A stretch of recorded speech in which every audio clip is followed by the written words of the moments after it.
morning. Welcome to Pivot Point. I'm your host, Barry Sacharow, and we're here today broadcasting from the middle. Broadcasting from the middle of what? Broadcasting from the middle of our politics. Pivot Point is a broadcast that talks about this idea of moderate and the middle. And that's where we broadcast from. We're also right in the middle of the pivot point of Florida, the center of the I-4 corridor, the intersection between Osceola and Polk County, between Democratic and Republican. And we're sitting here at the middle, talking about how do we do it quieter. Good morning. I hope you had a good week. Welcome back to Pivot Point. And we're going to talk more about this whole idea of the middle. What does the middle mean? What kind of ideas are we talking about? What changes would we bring about, and what does it mean? And that's where we're going to start out today.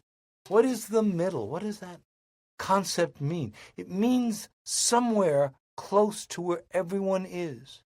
It means a point in the political spectrum where we can find consensus and bipartisanship. We're going to talk about both of those things in a second. Bipartisanship is the idea that in order to get your votes passed, your issues passed, you reach to the other side, you negotiate with them, you let them bring a little of their ideas into the politics that are running for the day, and we take those ideas and sell the whole package to the country at large. We're going to talk about a different way that should be working and the way it is. And unfortunately, the way it is isn't good. Right now, one of the parties, I'm not going to mention which one, but one of the parties is terrified that their rights are being taken away. And so they are reaching out and saying, hey, you're not even listening to us. You're not even talking to us. And that's the truth. Of course, they're not talking to the other side much either. They're more shouting across a divide. This whole idea of the middle is that we negotiate together to find an answer. I think back to 1971 as Richard Nixon signed the Clean Water Act. Well, the people in the Republican Party were aghast. How could you possibly take these rights away? Well, Richard Nixon said, what I have to do is get the votes through Congress. And by compromising and finding a way that we both came as close as we wanted, I'm able to sell it to more voters. Well, one party at this point is not thinking that way. They say we want it our way. We don't care what the other side thinks. I don't think that's the middle. I think the middle cares what all sides think. Sometimes we can't give the sides what they want. And very commonly, that's our radical or extreme sides. We can't give them what they want because it's politically poisonous. What you would call a poison pen. It would ruin the chances we have to do what we could do. And so we're looking for how do we make this work together. And bipartisanship is called that because in the United States there are two parties. I think of it in real terms that it's not really just two parties. It's two major movements, and those movements each have their own sections. Tonight, I will attend a virtual meeting of the Jewish caucus of the Democratic Party. I am a Democrat, and I am not advocating that you come to that or to that's your people or you vote for it, but I'm just giving you an example of what I'm doing. So we're looking for the Jewish caucus to look at certain things that are the center, not radicalized, not every time somebody says something against Jews on college campuses, we're going to do this or do that. Every time is not possible. What we're going to do is try and make things better. Better for our young people, better for our students, better for the atmospheres of our education system. And that's operating from the middle. I don't feel that you should not be allowed to argue against Israel. I support Israel. I don't agree with you. But I think you should have the right to argue. You certainly should have the right to argue against the way the Israelis have treated the Palestinians in Gaza. I don't know that it can be done any different. I understand the problems. But I'd like all sides to have a voice. That's what's important. And that's what we here at Pivot Point are all about. How do we get your voice out there and make your voice heard? Because the radicalization, because the separation of the parties to their farthest extremes have truly denigrated this country in a bad way. We need to do more about working together. And later in the podcast, we're going to talk about our events and how we use these events to bring us together. For now, we're just talking about the concept of in the middle and of bipartisanship. Another thing we're going to talk about is this idea of consensus.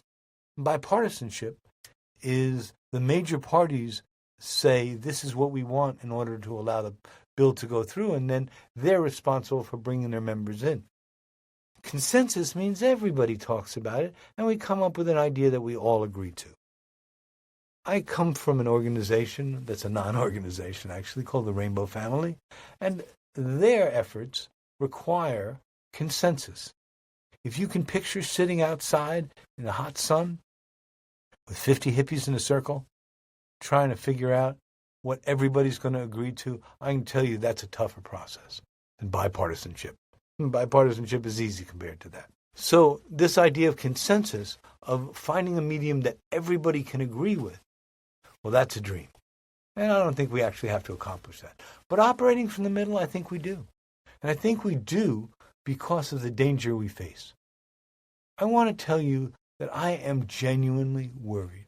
I am worried about the safety of our politicians, of our community activists, of the people who work in elections, and I have justifiable reasons for that. And so we're looking to create a world where we listen to what the other side said and then come up with an idea we think they will enjoy, or they will appreciate, or they will want. There's an old expression in politics, don't watch them make sausage or put bills together. I don't know about the sausage, because sausage and hot dogs are a favorite of mine. But the disgusting nature of the way the parties have gotten along has me ill in ways that bad hot dogs and sausages never could, never would. We need to do this. I tell you, I want to protect our president and his vice president, J.D. Vance. And the way we protect them is by helping them make good choices about politics. The way we let them get in trouble is to say, this is how we want it. We don't care how anybody wants it. And we're going to impose our will regardless of who argues, whether it's Democrats, independents, the Supreme Court, or anybody else. We want our way. I want you to have your way. But I want you to have your way in a way that you earn it. You have to earn that. And you do that by compromise and involvement of other parties and other groups. This is not a one-way deal. This country has offered a chance that we're all involved. And we've gotten away from that. And so I come to you here on Pivot Point, bringing it back. We are going to take politics and turn it on his ear. And why are we turning it on his ear? Because I'm getting tired of what I hear in my ear from politics. I'm getting tired of the danger. I got a family, they're all gun nuts, and I'm glad for them. As many of you know, I'm an expert on the M16, what we call ARs these days, in single shot mode, and won a medal for it when I was in the United States Coast Guard during the Vietnam era. But I tell you as an expert, I think those guns have no business being in the hands of teenagers with volatile perceptions of the world, because somebody's going to get hurt. I think of the QAnon story about Hillary Clinton and a basement of a pizzeria where they were kidnapping children and sending them away. That's a really good story, but it was not true. It never was true. And when a man came into that place with a gun, heavily armed, trying to break into the basement where there was no basement. I'm not going to make an Alamo joke about the basement of the Alamo. For those who know the Pee Wee Herman humor about that, I'll leave that to them. However, there was no basement in this pizza parlor, and there were no kids, and Hillary Clinton wasn't involved in child abductions. And if we don't stop talking that way, we are going to encourage the lone wolves of this world to do what they do. And that puts our president and our vice president in danger. I don't think that's a good plan for anybody. I don't think that the Secret Service and the agencies that have recently been gutted have the capability to protect the president from the anger that is being produced by the words he is saying by excluding people from choices. And I think a more moderate approach is the way to go. But I can tell you that the Donald Trump that I have met, I spent time in the 80s and had met him then. The Donald Trump that I had met is never going to listen to me. I'm not rich enough, I'm not powerful enough, and I'm not a MAGA Republican. But he's going to listen to people who are rich and powerful and MAGA Republicans. And so we all need to join together and talk about how we get along better. And we need to train our politicians better. Anybody disagree with the idea of not training our politicians? We believe here at Pivot Point that our politicians and their audience, regardless whether it's the audience for them or against them, but the politicians and their constituents and audience have a right to say what they want to say, provided it's not hateful, provided it's not hurting people, providing it's not the hollering fire in a crowded theater. Talking politics these days is like screaming fire in a crowded theater. Everybody runs for their ARs, and everybody's going to protect something. You bring a bunch of guns to a political idea, event, activity, you're not protecting anybody, you're threatening the whole world. And you're especially threatening the world that our forefathers built on a democracy that gave us something to do about it. I will tell you with absolute certainty that Donald Trump cannot be the leader of the United States forever. It's not possible. He's aged, and we can see that and hear it in his voice, just like Joe Biden did. Joe Biden did it at a rapid rate. Perhaps it was the cancer. Perhaps it was just the rate that he aged. I aged too. So do every one of you. Some of you even feel it. So this idea of he's not going to be here forever means that the Democrats will have a chance to come back. And if they want to. But they're not going to want to if the requirement is to be evil in that process. The Democrats, my Democrats, the ones that I support, believe that fairness is as important as the ideas we are discussing. Fairness. And fairness is not what's coming out in the politics of today. And fairness is what's missing from the middle. What's missing from trying to achieve consensus. What's missing from where we are in politics. So I want to get back into this politics and talk about it more. And I want to start with an example that has some people upset. So the next thing I want to talk about is people who need America as a refuge, a safe place. What the poem on the Statue of Liberty says, the tempest tossed. That's who was invited here. People who loved liberty.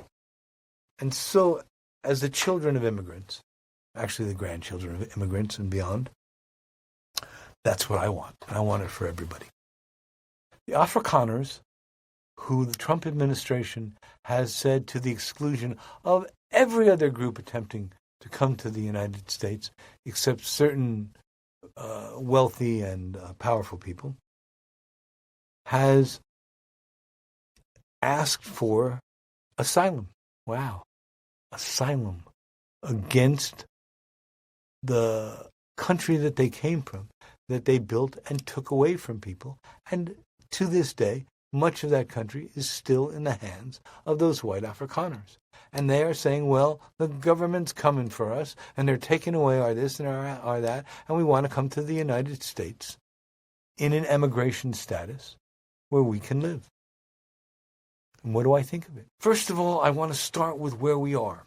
And that is, we are in a mass migration. And that migration began during and after the COVID epidemic. And that migration is not taking place just in the United States. And it really started earlier in Syria and other places. But that migration is continuing. It is going all around the world, and it is for people searching for a better life. Searching for the dream that our forefathers put together in this continent. So, what do we do about the Afrikaners? And how should it be worked within a political ideal from the middle? It's a simple idea. They want 5,000 Afrikaners right away, and perhaps as many as 50. I think that they go to the other side and they say, listen, I know we've canceled temporary protected status for Venezuelans, Colombians, Haitians, but we'll give you back the same number that we take in of the Afrikaners that we want in. You want them in. For whatever reason, have them. But be fair. Give some Venezuelans. You claim, the Republican Party, claim that these gangs in Venezuela are so dangerous that they would kill anyone. And yet we're sending people who have been threatened by those gangs back to their own country to make a point. Well, I don't think that's the right point, and I think that we should be reconsidering some of these voices, people we sent home, especially people from Venezuela, Cuba, and Haiti. But the Republicans have their own problems with this. They have been demanding their own way regardless. And so many of their new voters, including voters who put Florida in the Republican column, are Latino. And those Latinos are having their families torn apart, are having their dreams removed, are having the children. I'm not talking about birthright citizenship at this point. I'm talking about children who were brought here by their parents, raised, and we call them dreamers. And we began to put a program together, a special program for them. They want that program canceled. Well, so here's where we trade back and forth. Here's how politics really is supposed to work. And that is, we say yes to the Afrikaners. We also say yes to Venezuelans and Haitians and other people who know that. Life in Haiti has not been good. Before I became your podcaster, spent most of the last 2 decades as a teacher of speech in the college and university systems in Florida. 10 years at a school called Le Cordon Bleu, why I'm a chef, and 10 years at my local college, Broward College. I did other things there as well, taught other subjects, but speech is my main thing. And so I care about this idea of speech. I care about how we say things, why we say things, what those things are, and what they mean. So you want to bring in these Afrikaners. Good. Come on, bring them in. But I also want you to reach to the other side of the aisle and offer them the same number. And if you did that, nobody's going to argue with the Afrikaners.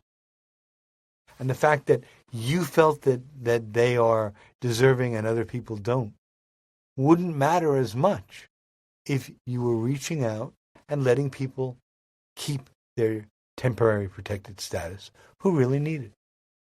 I am not telling you go back and find members of MS-13 or criminals from the United States to do that. I'm telling you find good people and trade the one side for the other. In Florida now, and it's really not long, it's about 30 years we've known about it, we know about a group of descendants of Florida Indians, the last group. And they live in the Red River area of Louisiana. And they speak the language that they grew up with, Timucua, at home. Those native people are the only people still descendant from original Florida natives. Well, you've got people born here. Some of them the country is trying to remove from citizenship. The last indigenous people of Florida left here in 1513 when they were attacked by British. The last indigenous people of Florida left in 1513 when British militia from the Carolinas attacked the Mission Road, started in Tallahassee and went to Miami. And they went down there, but they missed the first one, chose not to attack it because it had a fort, and those people left. They live in Louisiana. They are the last true Floridians, the last Floridians who knew how to farm and eat the mollusks of Florida Bay, the last Indians who built mounds and resided on those mounds. We still know where they are. Everybody else came from someplace else. The Seminoles, for sure.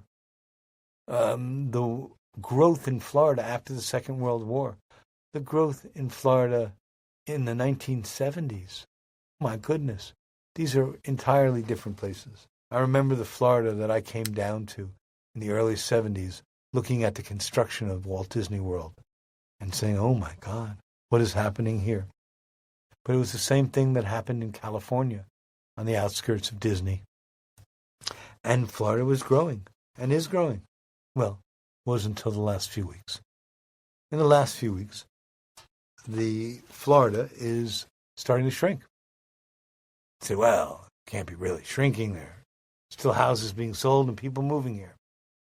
Yes, there are. The good news for somebody like me who's about to buy a new house is housing prices are going down, the market is full, and people aren't looking at houses. People are not thinking of retiring here. Young families aren't moving here to live here. There are wealthy people moving in, and there are people who are moving here because the weather's better. I grew up in New Jersey. If I don't have to stand on the train platform in Elizabeth, New Jersey, in freezing cold waiting for the Jersey Central for the rest of my life, I will be fine. Now, I like New Jersey. I miss it. I go there. I still have places that I consider mine, mostly on the Jersey Shore. And as I talk about the Jersey Shore and as we talk about the Middle, I also kind of want to talk about a concert that took place the other night where a friend or a hero or an entertainer of mine got with the world's most popular young girl and gave a concert. That concert and the ideas being spoken at that concert were attacked by the president. The president doesn't like Bruce Springsteen and Taylor Swift. There are important things to talk about in this world. There are important people to talk about in this world. But that the president is unhappy with the boss, he's not just the boss. He's my boss. I grew up with him. I sat outside the Asbury Park Convention Hall listening to songs played through the walls because we were all too poor to go in and see a concert. I saw him at the Stone Pony and continued to go to the Stone Pony and missed people like Johnny Lyons, Southside Johnny and the Asbury Jukes, who's retired, but listening to the new music coming out of New Jersey. President doesn't like Bruce Springsteen. The president doesn't like Taylor Swift. Mr. President, with due respect, get over it. People are going to approve and disapprove. That's what they do. That's why we live in America. That's what we're promising for. And so what we're doing about it here at Pivot Point is we're bringing back an America that's an America of the middle, that you can have whatever musical taste you want. You want to listen to country music, you want to listen to bluegrass, you want to listen to folk music, knock yourself out. You want to listen to protest music that's for me, protest music that's against me, go for it. How presidents deal with that talks about their legacy.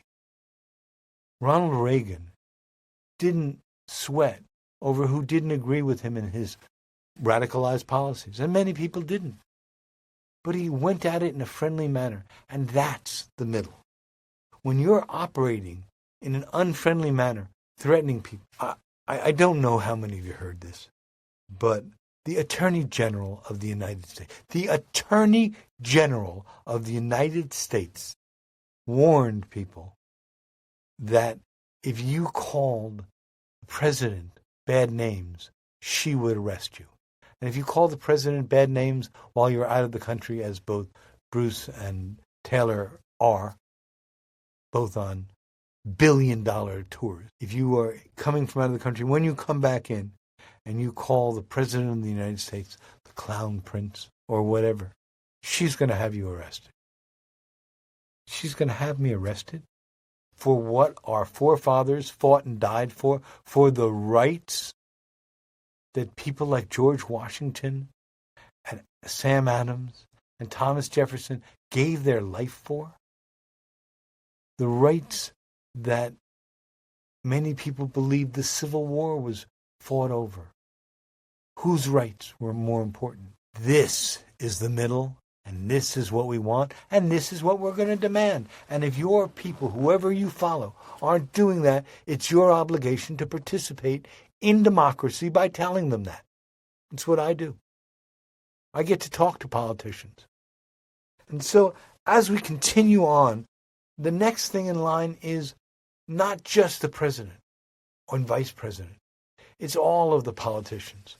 And as important in politicians are local politicians as they are the Florida legislature, the United States Congress.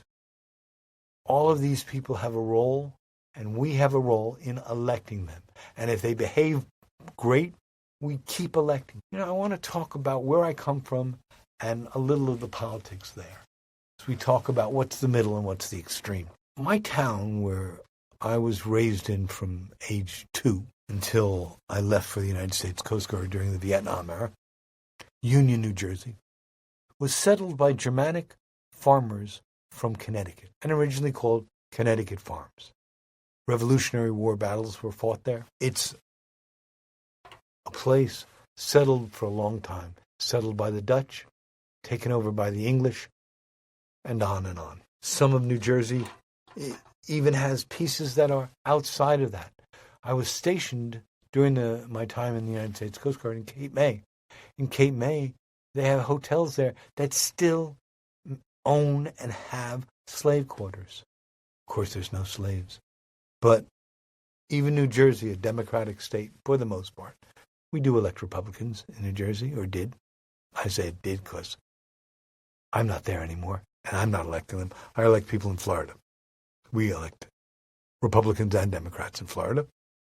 But those people had a view of what the world was like, and they changed the name of the town in the middle of the 19th century to Union to show that people were coming together. As the 1950s post-war came, the mayor of the town, who was from the original families, Mayor Beer Temple, taught us all about economic development and developed that Union, New Jersey, in ways that were just amazing. He offered 5- and 10-year tax abatements and brought industry in and had jobs, had great schools and great events for kids. The town's saying was, what helps youth helps Union. And in the baby boom era, as the farms began to sell out into suburbs and the people moved into a life, Union was a great town, is a great town. But Mayor Beer Temple was more than just a great mayor. He was a great mayor. He was a mayor who taught us about economic development that every town uses now. And he did that in spite of where he came from, in spite of the radical nature of the people he originally started around. He became the jolly old man. He became the man who children sat on his lap. And he used to give out small American flags for his 4th of July celebration. And if you saw one of those little flags, that person got it from the mayor, talking to him directly. He gave him a flag, fireworks display, and rides, and ice cones, and all kinds of other things. Now, how should I, as a Jewish person, deal with somebody who comes from a Germanic tradition that was clearly anti-Semitic and had many years of anti-Semitic activities, and Union has been featured in some of these history, what might have been, the best way I can explain it. So, how do I feel about Mayor Beer Temple? I feel lucky to have known him. I feel lucky to have known the lessons of him. And his operation was always from the middle. He had people from all sides whispering in his ear. He had his family whispering in his ear, go towards a more radical approach, go towards a more dictatorial approach. But he never did. He never did, because he was a product of the middle, and he could give us the life we wanted, the education we wanted, the future we wanted. And the people of Union were elected him year after year. In my years, he was the dean of mayors in the state of New Jersey, mayor who had been in office for the longest. So I want those kind of mayors, people like Buddy Dwyer. Wait, we have mayors like that ourselves, people who get elected time after time because we appreciate it. I always thought Buddy was going to be governor one day. He's retiring and probably will not be governor. But he was a great politician. And he listened to all sides. And he's still doing that. And we are lucky to have participated with him there. And so I want to bring in politicians that are like that. I want a free thinking discussion going on over if this is a better idea than that. And some ideas I'm going to disagree with. I'm going to give you a little test, all of my listeners. I'm going to give you a little test.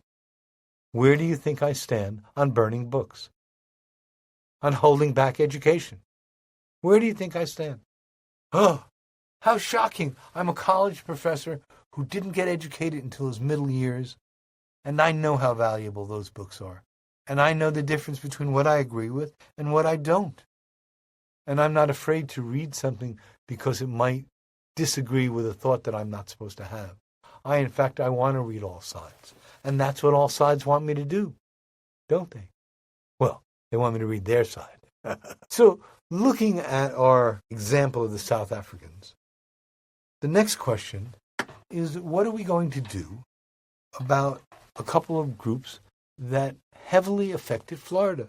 And those groups are Cubans and Venezuelans. Well, what should we be doing? What we should be doing is incorporating them as our neighbors, as they are now. And all over South Florida are Cubans, South Americans, and Cuban and Venezuelan food. The parents, who they call themselves Old Mustache, or Mustache Pete's, or Old Face, are very often very conservative. The kids who grew up in America speaking English are very often leaning towards a more liberal bias with the Democratic Party.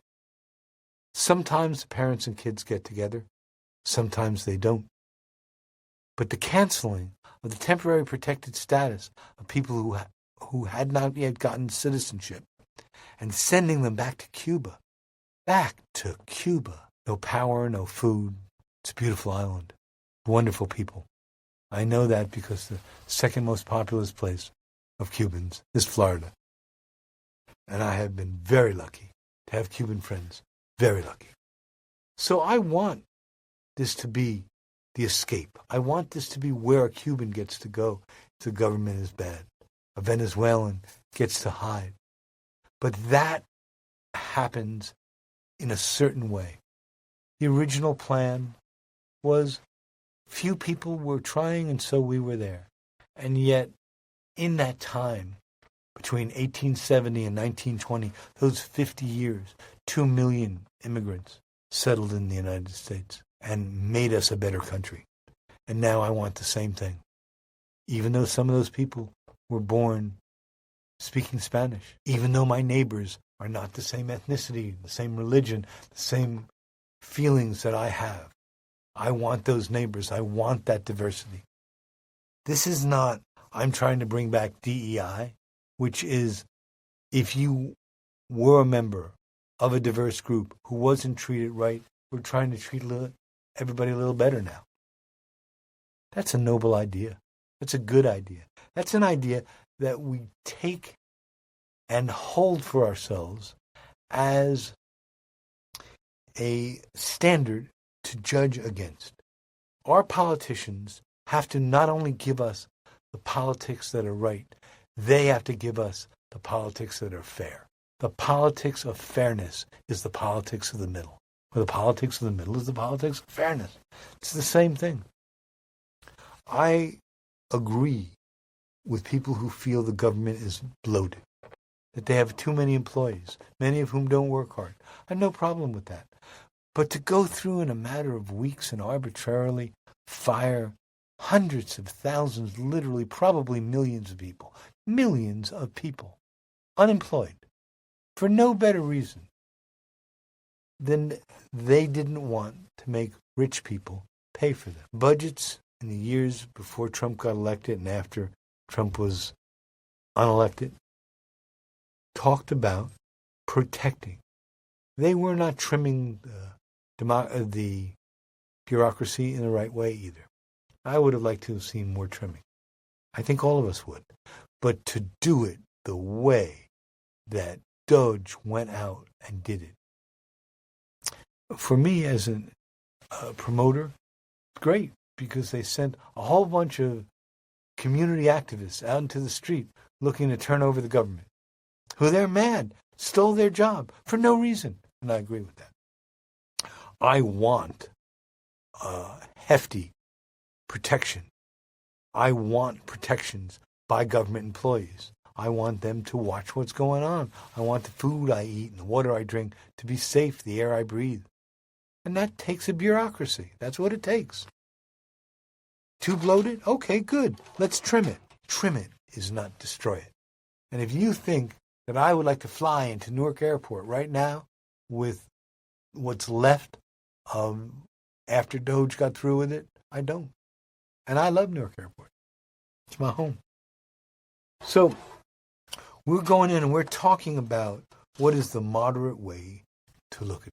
What is the middle way to approach it? And in that, take the extreme idea, which is imposition, vilifying, and blaming, and shift it to the moderate idea of sharing the load, the benefits, and the credit.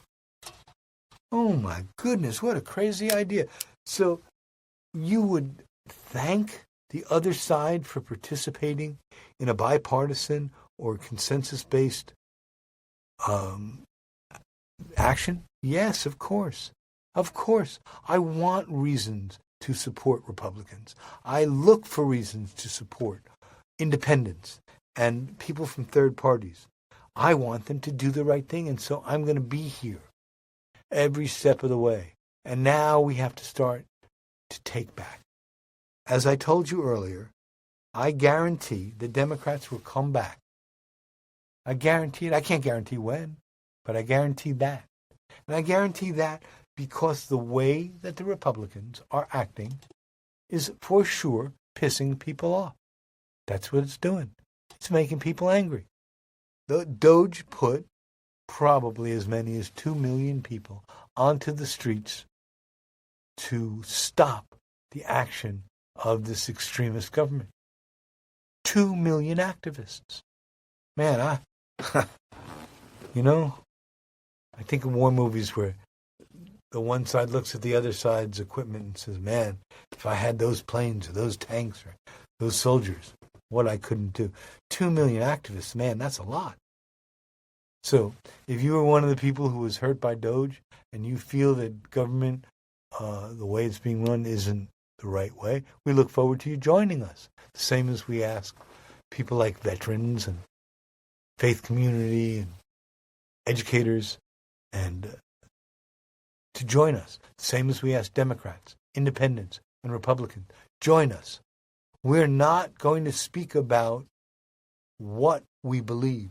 We are going to speak about the way we share the load, the way advocate for each other, and the way that America brings itself into the future. Doge way, with the new AI capabilities of business, is to just arbitrarily fire people regardless of what they did if their job can be replaced. The other way is to train people in AI, to train people who can do work that is needed with the AI revolution. We have great opportunity here.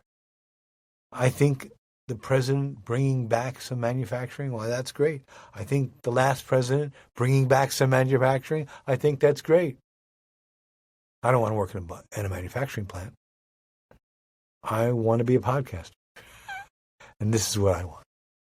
So now we're talking about what do you want and how do we do it? So back into the moderate idea, where the moderate comparisons, and that is the extreme imposition of their will on us, regardless of what we feel, vilifying other groups, blaming other groups.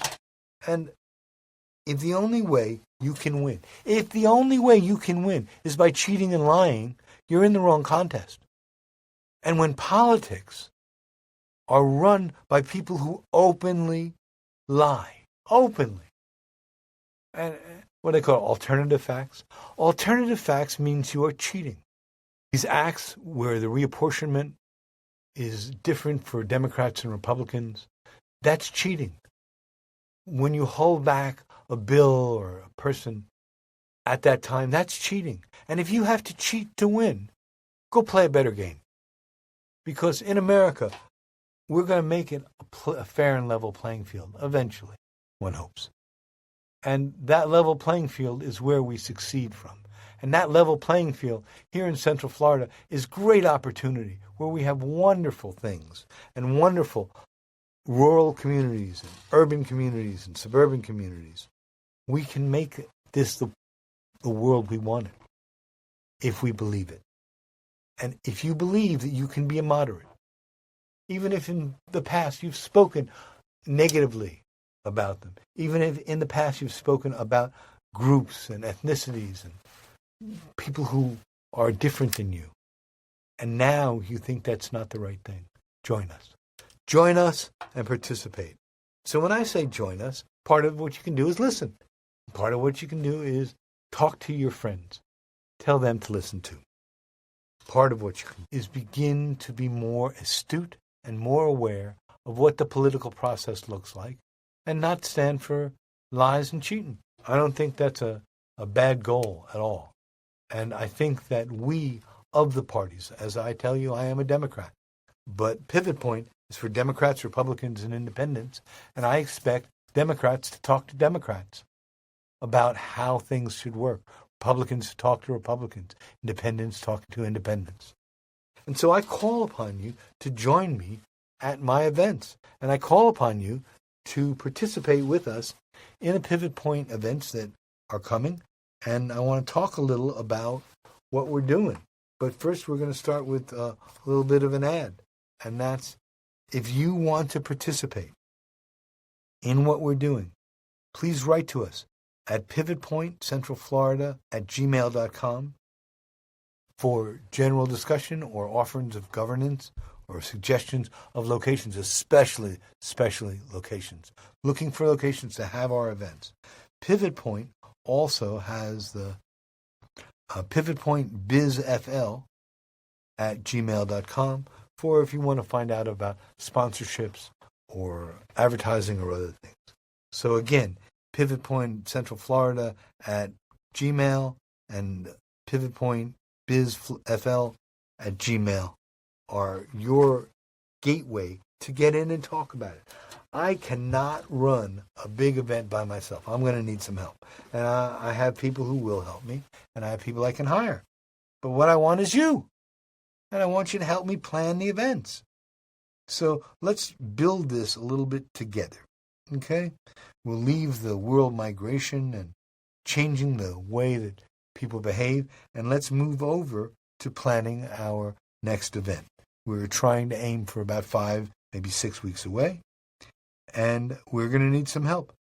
First of all, people are being invited to have commercial booths, advocation booths, and things that are somewhere in between. And if you are somebody who has a booth and you want to either talk to people or sell them products, then I suggest you write to me here at Pivot Point Podcast about joining in.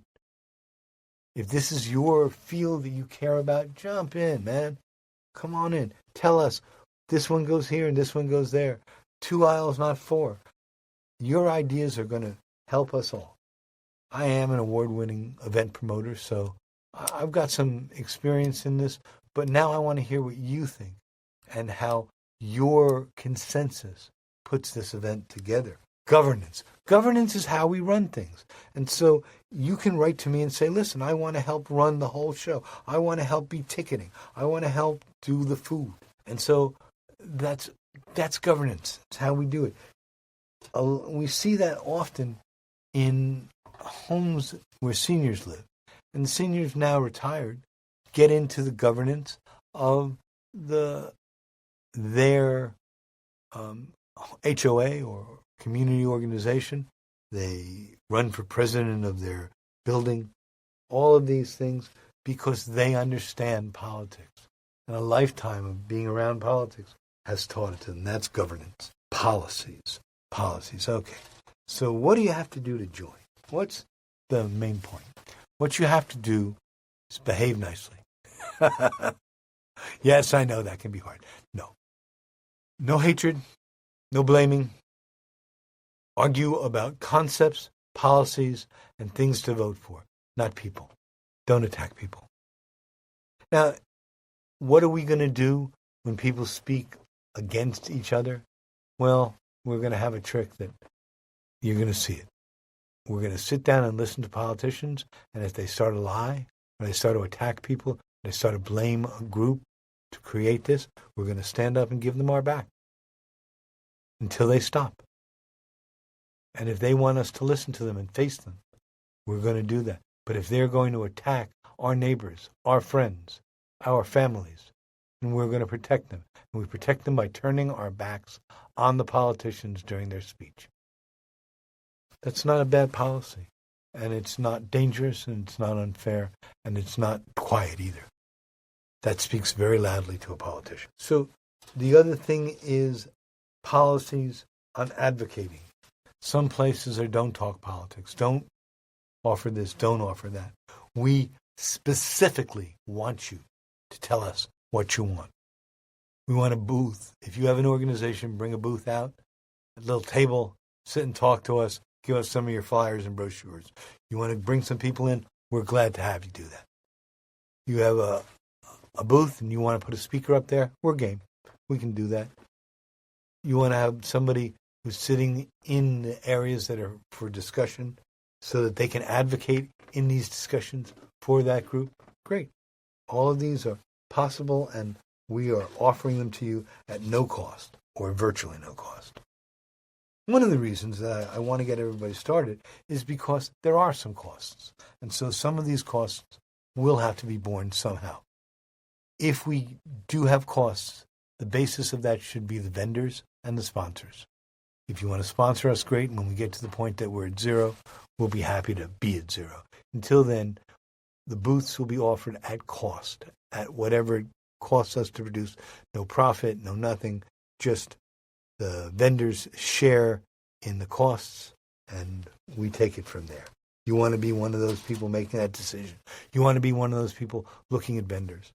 So some of what we are doing is using these vendors and these booths to advocate for our position. And I want to tell you a position I'm going to advocate for there, and that is cannabis. And you can expect that at our events will be an area well marked and off to the side with cannabis products, non-euphoric, and then another section right next door with a gate and a door and a gatekeeper for those products and those advertising those products. And that requires 18 or over. And that is the area that you may smoke in, either tobacco or legal cannabis. You will have a wristband that shows right there if you are permitted. If you are not 18, you may not smoke cigarettes at our event. If you are not 18, you may not go into the booth area where people are advocating for cannabis as a recreational or medicinal substance because of its euphoric capabilities. We keep it away from our kids. But it will be there. And for those of us who are advocating for it, and believe that it provides medicine, and believes that it provides a legitimate, relatively safe euphoric, we're going to advocate ourselves. And you're going to be able to see where we're advocating, and you want to jump into that advocating, come on in. And you want to stay away from it and say, no, I don't want to advocate for that. Okay, don't. But we want to have an environment where people can advocate for that. There is something everybody agrees with. Our first responders deserve our recognition and protection. Of course they do. They put their lives on the line. These days, politicians also need that. So we're going to treat them nicely, we're going to listen to them, and we're going to let them listen to us. There will be different sections, and those sections will be set up. One of the sections is for kids. I want a safe place for us to be able to. And if you come out trying to do politics and participating, it's very likely you have children who need to be taken care of, and yet still find a way to get in and participate in our efforts. We're going to have an area for children. You want to sit and smoke tobacco? We're going to have a picnic table. You can go sit and smoke tobacco with your friends and talk. There will be sections for people to have political discussions, and they will be moderated. There will be food. There'll be a table or tables for what we call potluck. That's people who bring free food to openly share with other people. If you like this kind of idea, bring some food and eat from the table. Okay? We'll also have food available commercially, food trucks and trailers that will come out and enhance it. So if what you need to do is grab a quick lunch, you can still grab a quick lunch, a little politics on the way, meet some people, shake some hands, hear some politicians. I am going to give you a chance to meet these politicians that you see and to be a part of their education and their controls, be a part of their team and be a part of the opposing team. You get a chance to speak for yourself, and I want that voice. I want you to bring your voices, and I want you to bring your children when you use your voice so they can see it and learn that their voices are important too. I hope this gets you excited. Again, I speak to you about our new emails, pivotpointcentralflorida@gmail.com, or for sponsorship, advertising, pivotpointbizfl@gmail.com.